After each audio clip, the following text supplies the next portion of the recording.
এই যে screen record করে আমি পাঠাইতেছি, আপনি দেখেন log in and sign up করে আপনাদের ওই যেই পোস্টপেড কার্ডটা দিছে সিম কার্ড, ওই পোস্টপেড সিম কার্ডের নাম্বারটা দিলাম।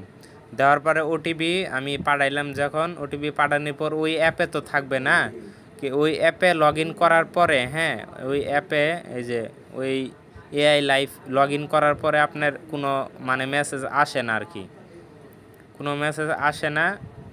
এই যে রাউটারে ঢুকলাম, ঢুকানোর পরে কোনো মেসেজ আসে না, আপনি একটু কষ্ট করে দেখবেন।